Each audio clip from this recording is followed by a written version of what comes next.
All right, guys. Sometimes you see these things on the internet, and you got to just know what the hype is about. There's a video going around about a a competitor, black belt competitor, beating a Japanese Jujitsu black belt in a tournament. For some reason, it's gained some steam, but I figured I would go over it, give you my thoughts on it, and kind of what I think could be different, and how it was handled. So. My name is Bill Jones, head instructor of top-level martial arts in beautiful downtown Cuyahgoa Falls. I'm a black belt under Master Pedro Sauer. You're watching Professor's Corner. Thanks for watching. Guys, if you like this content, do me a favor, subscribe, hit that like button, put some comments in there below. I like the comments. I like to get back to you and talk to you. This is a little bit different. I mean, I am using my webcam for this, so I'm sorry about the kind of low quality of the cam. I'll try to find a better way to do it in the future. But, I'm going to be doing most of this through YouTube anyway. Now, I do have the sound turned off so that I can, just so I can talk over it. Now, this is Robbie Maloff, who is a high-level competitor. He competes ADCC, IBJJF, all these things. So super skilled guy. You'll see him here on the left. And then on the right here is the Japanese Jujitsu competitor. And he's like got torn pants and stuff. There's no reason this guy should be in the black belt division.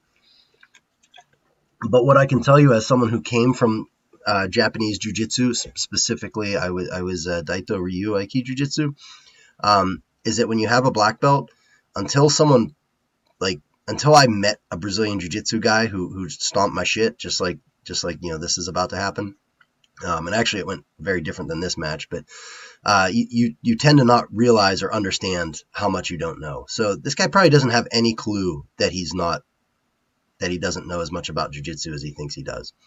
So I'm going to commentate on it. Now, guys, I am, of course, running this from someone else's thing. This is Robbie Maloff's account. So you know what? Go over there, check out his content, give him a like, maybe subscribe to him if you like him. I can't say that I've watched a lot of his stuff, but seems like a nice enough guy. So, let's go ahead and continue here. Let's take a look. So again, I have the sound turned off. So it's going to start off with typical grip fighting here. Robbie gets some grips real quick here, some good grips, inside collar and then inside sleeve. If we rewind this back just a smidge, you can see right here, he's trying to control the inside. So he's got the inside collar, and you'll see him switch his right grip so that he has inside sleeve right there. Now, he's dominant right now. So he's winning this battle. They'll play a little bit, and you'll see him do a fake guard pull into a single leg. It's actually a kind of slick move. So he's going to, right about here, I think he's going to sit down. Where is it at? It's coming up soon. Just more grip fighting. So as we watch this, here it is. Here it's coming. There's the fake guard pull and then into the single leg. Now this guy tries to counter with Uchimata. Nice attempt, but it was just too deep on that leg to make it work. So right here, this guy's got about 50 pounds on Robbie. So he seems like a pretty strong guy. He's got some Popeye forearms and stuff. So he's going to give Robbie some problems just because of size, not really technique. And you can see him trying to execute a cross choke here early in the match, but the problem is Robbie stood and immediately went to half guard. You can see that out here that he's in the half guard, and this guy was still going for cross chokes, which is just not smart in this situation. Robbie's going to get a good cross face here, nice pressure on the neck and face, and you can see he's got his toes engaged in the mat, so he's putting a ton of pressure on this dude, and it's not immediately evident when you watch this because we're going to end up in this position for a few moments here. You can see Robbie's controlling the knee over here, and this is important, but this guy's probably squeezing the hell out of Robbie's leg, because when people don't know what to do, they just squeeze. And with a size difference like this, it can take a minute to wear this guy down a little bit until the point that he finally backsteps out of it. So he's going to control side control. You can see this guy's got a grip here on the collar, which isn't it's not bad. It creates a frame on Robbie's face, which is something he's dealing with here. He's going to start to isolate that arm here pretty soon. And you can see he's squeezing. Now, he's got a couple options. I'm assuming he just wants to be sure before he goes for it. Most people would say, hey, why doesn't he spin on the armbar right now? Well, this collar grip could mess it up. He could spin, and that collar grip could allow him to sit up with the armbar and stop it. So you can see that he's started it. You're going to see him continue to put pressure here. If you put pressure here below the elbow, it can tend to pop this grip up. And that's what I would assume that Robbie's attempting to do right there. And the guy's just not giving up the grip. So he's just going to relax and kind of ride out the storm, get some more points here. Of course, points are being scored this whole time. You know, he's going to go to a knee on belly and get 2 points, or whatever it's worth in NAGA. Yeah, okay, 2 points. And then he flips over to mount. He's going to get another 4 points for that. And immediately he crawls high. So you can see right now some of the holes that occur in Japanese Jiu-Jitsu, just not understanding nuance. Like the minute, one, he should never have let any of this happen, but two, he should not have let Robbie get his knees so high. So now we've got an isolated arm. Robbie's going to start setting up an arm bar here pretty shortly after he deals with this bucking bronco.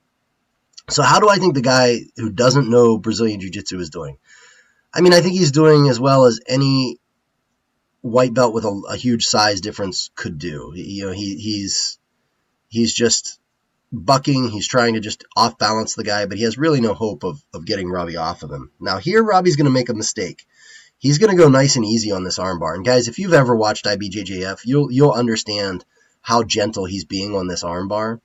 Like, he's being super nice about it to let it go. And because of that, like he would normally be just ripping this out of here, but this guy's able to come up outside and kind of start the process of a stack. Unfortunately, he doesn't understand the nuances of it, and he ends up in some trouble. So Robbie's going to come up, bully sweep. The guy pulls turtle instead. Now he's just going to roll him back over to side control and finish out with an armbar. Boom. Pulls him over. Sometimes you can use that knee to pry the guy back down to the back. The guy stayed over, so he went to the mount. Starts messing with the collar just to get the guy's arms up. You can see he's isolating the arm once again on the near side here. Pulls the foot in under the shoulder. He's going to step over the head. And this time he's not going to make the same mistake. He's going to be sure. And he's going to get that arm out of there. And it's going to be over. All right. So let me switch back over to camera here. So guys, this video went viral for some reason. I mean, it was on all kinds of different media. And I'm not sure why. I think that one of the problems we as Brazilian Jiu-Jitsu practitioners tend to have is we can tend to be a little arrogant about things. And again, I'm not saying that of Robbie. I don't know Robbie at all, so I'm not saying he's arrogant. For all I know, he's got a ton of videos posted, and this just happens to be one of them. But that arrogance tends to come from experience, right? Like, we've experienced it enough. Me personally, I was a black belt in Nike Jiu-Jitsu, karate, and kung fu before I met Brazilian Jiu-Jitsu. And then I realized, holy cow, these guys can stomp my face in. So that's why I started training Brazilian Jiu-Jitsu, and I just fell in love with it at that point. A lot of people, if you read the comments, are just talking shit on the guy, like saying how terrible he did. I mean, he doesn't know the art. Yeah, he got beat. That's not a big deal. And I don't think that's why Robbie put it there. I think he put it up there, one, just because he's a competitor and he puts his stuff up on his channel. It's his prerogative. But two, it's important to see that there's big holes in the training methodologies of a lot of other martial arts, and in so much as they don't do live training. And that was the big issue with me with Jiu-Jitsu, Aiki Jiu-Jitsu. When I came into Brazilian Jiu-Jitsu, I knew what an armbar looked like. I knew what a triangle choke, Senkaku Jime looked like. I knew what Kimuras and Americanas looked like. I knew what the mount and the guard looked like. But I had never studied the nuances of setting them up or anything like that. It was just do this move. Here's that move. Okay, good. You know that move. You don't know that move. You know the basics of the move. You know what it looks like. So I had a white belt knowledge base, and because of that, I got beat all the time until I earned a blue belt, until I earned a purple belt, and then eventually up to black. So listen, a little breakdown of a match there. If you like that kind of way of doing things, let me know.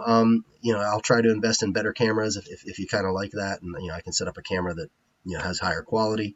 If you want to see more of this kind of content, let me know. If you have any questions, comments, leave them below. I'd love to hear from you. You guys have a great day. I'll talk to you later.